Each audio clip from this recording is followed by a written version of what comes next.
Every great war machine runs on organization, and in 1914 the Imperial German Army was no exception. Between 1913 and 1918 the Imperial German Army stood as one of the most formidable military forces in Europe. But it wasn't just a mass of soldiers marching to the front, it was a carefully structured system designed to wage modern industrial war. From the high command to the smallest regiment, every part of the army had its place, its role and its purpose. In this video we'll break down that structure and then take a closer look at one particular formation, the 7th Army Corps, to see how the German war machine was organized in practice.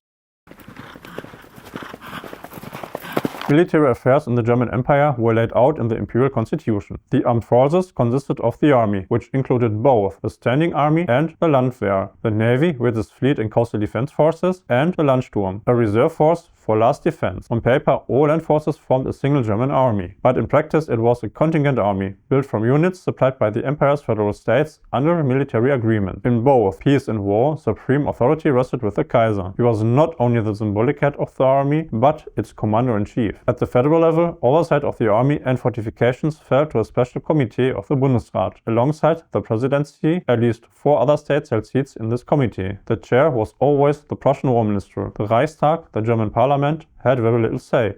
Its only power was to approve the military budget. Some states retained special military rights. Saxony and Württemberg kept their own war ministries, though their armies were largely integrated into Prussian command. Bavaria, however, stood apart. The Bavarian army remained a distinct formation with its own administration under the authority of the Bavarian king. In peacetime, his forces were broad. Soldiers swore their oath of loyalty to him, the appointed officers chose garrisons, had uniforms, and controlled the administration of military justice. But in wartime, Bavaria's forces came under the Kaiser's supreme command, and in matters of training, organization, and equipment, Bavaria was required to follow the standards of the Imperial Army. Other contingents were either dissolved or absorbed into the Prussian army. Some states, such as Hessen, Mecklenburg and Baden, managed to retain limited privileges. Most of the smaller principalities and duchies, however, had their forces fully integrated into Prussian structures. Still, units from many regions carried the cockades of their home state on their uniforms, even those of the Hanseatic cities Bremen, Hamburg and Lübeck. The supreme administrative authority of the Imperial German Army was the War Ministry. The Prussian War Ministry existed since 1808 and it was divided into several departments, covering everything from administration supplies to personnel, medical services and artillery. On the eve of the First World War, the War Minister was General von Falkenhayn. Bavaria, Saxony and Württemberg also maintained their own war ministries, organized as state authorities. The Kaiser influenced military affairs directly through his personal headquarters and the powerful military cabinet, which in 1914 was led by General von Lüncker. Yet the true brain of the army was the General Staff. Originally subordinate to the ministry, the General Staff rose under Helmut von Moltke the Elder into a highly efficient planning center. Its most vital role was the preparation of mobilization and strategy. Count Alfred von Schlieffen, who led the General Staff in the 1890s, is remembered for his famous plan: a massive encircling attack through Belgium and Luxembourg to quickly defeat France while holding defensively against Russia. By 1913, leadership of the General Staff had passed to Helmut von Moltke the Younger, the nephew of his famous predecessor. The Prussian army, or more broadly the German army, was built on a clear three-tiered structure. At the very top stood the armies, each directed by an army high command. Beneath them came the army corps, also known as general commands, and below those the divisions.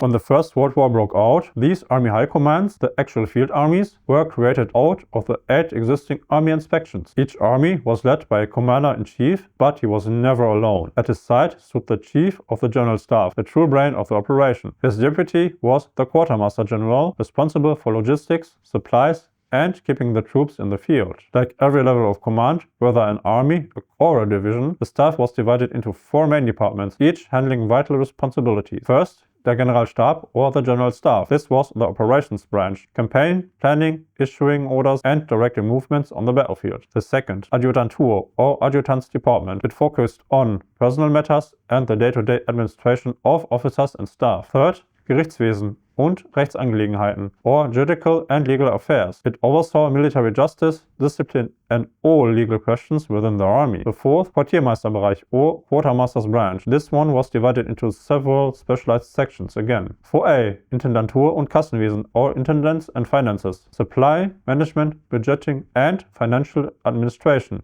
4b. Sanitätswesen or medical service, responsible for the health of the troops, field hospitals and medical logistics. 4c. Veterinärwesen or veterinary service, managed the care of horses, which was still essential for cavalry, artillery and transport. 4d. Militärseelsorge or military chaplaincy, provided spiritual care and religious support to the soldiers. This standardized framework, General Staff, Adjutant's Office, Legal Affairs and the Quartermeister's branch, existed not just at the army level, but all the way down to the corps and divisions. It ensured that every formation, whether commanding a few thousand men or several hundred thousand, could function as a self-contained and fully organized unit. An army consisted of several corps, either regular army corps or reserve corps, as well as individual divisions, all placed under the command of the Army High Command or Army Oberkommando. In addition, each Army High Command had its own special army troops, which could include pioneer regiments, aviation detachments, balloon units, and army telegraphs, radio detachments,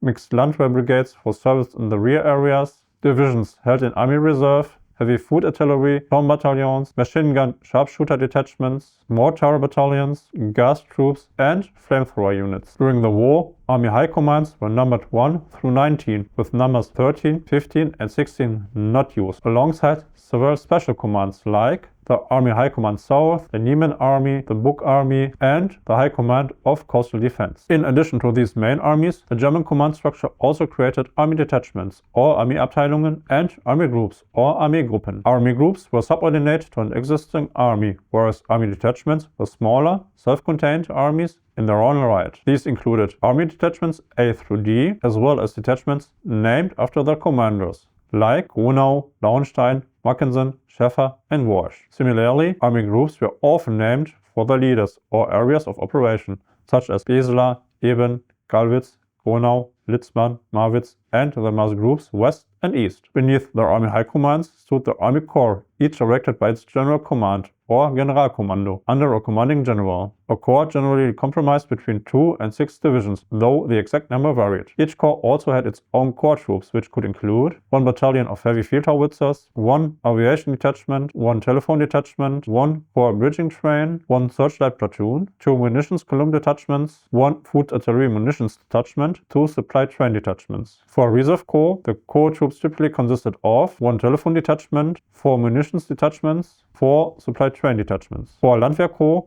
the corps troops included 1 munitions detachment, supply detachments for rations and provisions. The 4 cavalry corps were organized differently. They had no permanent general command and no corps troops of their own. Instead, each was composed of 2 to 3 cavalry divisions. Once mobilization took place, each corps district left behind a deputy general command, or Stellvertretendes Generalkommando, headed by a deputy commanding general. So these were the links from the corps who were in the field to home and their reinforcements. These were responsible above all for replacing manpower losses, providing new horses and equipment to the field army, managing troops stationed in the home territory. They also exercised executive authority in their corps districts during the wartime, which included border and coastal defense, press censorship, handing of prisoners of war, issuing travel permits, counter-espionage, and counter-sabotage. So, after we got an overview of the system overall, let's have a look at a concrete Army Corps and its units. To recap, in peacetime, the largest standing formations were the Army Corps. Each corps usually included 2 infantry divisions, 1 cavalry division, 1 field artillery division, and specialized support units, such as engineers and heavy artillery. Each division contained at least 2 brigades, and each brigade had 2 regiments. By 1914, the Imperial Army fielded 25 corps. 19 of these were Prussian, 3 were Bavarian, 2 Saxon, and 1 Württemberg. Most corps were organized regionally. East Prussians filled the 1st Corps, Pomeranians the 2nd Corps, Brandenburgers the 3rd, and Westphalians the 7th Corps. Some corps combined troops from several regions. For example, the 4th Army Corps included units from Saxony, Hanover, Thuringia, and Anhalt. Meanwhile, recruits from Alsace-Lorraine were still viewed with suspicion even during the war. Several corps were grouped under larger army inspections. There were 8 of these by 1913. In wartime, the army inspectors were expected to command full armies. In peacetime, they oversaw large-scale maneuvers and ensured readiness of the corps assigned to them. The 3rd Army inspection covered the 7th, 9th, and 10th Army Corps. Two of these, the 7th and the 10th together, formed the 2nd Army. Now let's zoom in even closer and take a detailed look at the 7th Corps, how it was organized, what units it included, and how its structure changed once the First World War began. The 7th Army Corps was stationed deep in the west, right along the border with the Netherlands and partly with Belgium. In 1913 and through the opening months of the war, its commanding officer was General of the Cavalry von Einem. His chief of staff was Colonel von Wolf. The Corps drew its manpower from Westphalia and the Lower Rhine region. Its corps consisted of the 13th and 14th Infantry Divisions, supported by several specialized units. The 13th Infantry Division was stationed in Münster. These included the Westphalian Jägerbataillon No. 7 in Bückeburg, the Machine Gun Unit No. 7 in Paderborn, the Westphalian Foot Artillery Regiment No. 7 in Cologne, the Corps Engineer or Pioneer Command, the 1st Westphalian Pioneer Battalion No. 7 in Cologne, the 2nd Westphalian Pioneer Battalion No. 24 in Cologne, and the Westphalian Train Division No. 7 in Münster.